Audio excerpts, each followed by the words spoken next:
Hi, welcome to RetroCade. The realm of Dragon's Dogma 2 takes you into a world filled with epic adventure, an intricate character customization system, and rich lore. With the game's immersive open-world setting, it is easy to miss some of these gems because of how well some are hidden, which is the whole point anyway.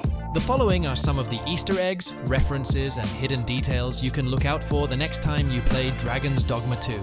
If you have found anything else, tell us in comments, and as always, do not forget to like and subscribe. There is a surprisingly subtle nod to a fan-favorite game, Devil May Cry, in this game. As you delve into the riddles posed by the Sphinx, you will encounter this particular Easter egg where, in one of the riddles, the Sphinx will give you the task of finding a specific NPC. You will realize, however, that the NPC you are supposed to find is one of a pair of twins. They are identical, with only subtle differences if you are a keen-eyed observer. When you find the twins, you will see that one of them is known as Dante, and the other is known as Virgil, which is a fun reference to the two demon hunters in Devil May Cry. In the A Candle in the Storm quest, you are tasked with a mission of finding out the person attempting to assassinate the Empress of Battle, Nadinia. The quest takes you to a prison where you are supposed to get information from an assassin held in a prison. At this prison, you will come across an individual known as Ash, whom you can have a limited interaction with. While he does not play a major role in this quest, he bears a striking resemblance to Kratos from God of War, with his large physique and distinct red markings on his face and body, and even his shaved head.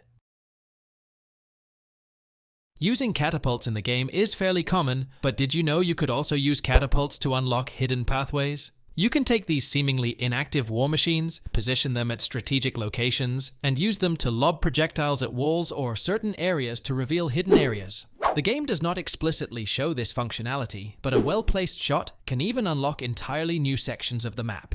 However, launching your pawns or any other NPC off of a catapult is not possible, no matter how tempting it might be.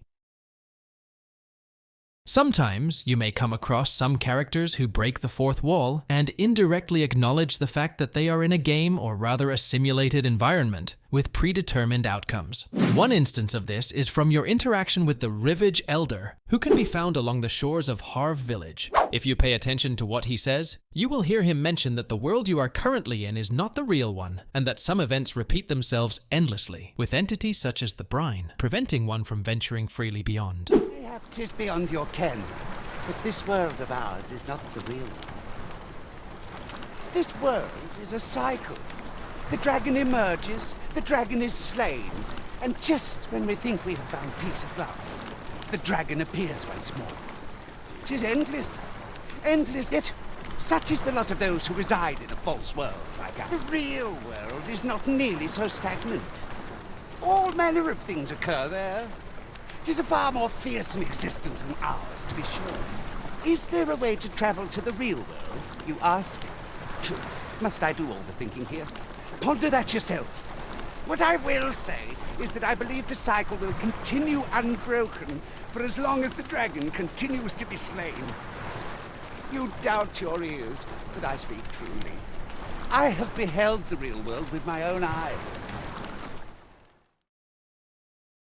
Fall damage in any game isn't something we all like, and this is especially true in Dragon's Dogma 2, given its immense scale and towering landscapes. Luckily, the game has a unique way to mitigate this by letting your pawn break your fall. This allows you to roam the world much more freely, and even creates interesting avenues for creative gameplay and exploration. A good application of this is when you ride a griffin. Given that there is no way to control it when it inevitably throws you off its back, you can survive.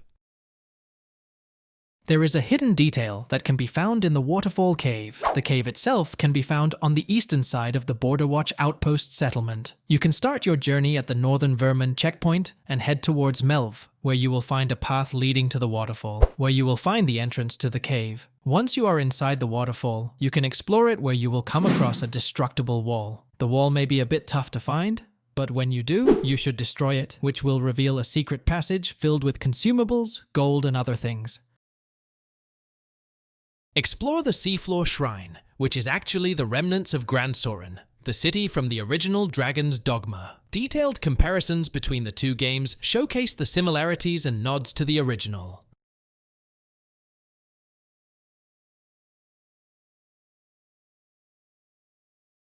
Character creation is one of the game's core mechanics, but depending on how you choose to name your character, it may lead to interesting interactions with other NPCs. This, however, does not work for all names but specific names with pop culture references. One reference that may trigger this is if you name the character Alucard, who is a famous vampire character from Castlevania. You may hear a blacksmith mention that they are making an Alucard-style sword, which is a whimsical connection between the game and the wider gaming universe.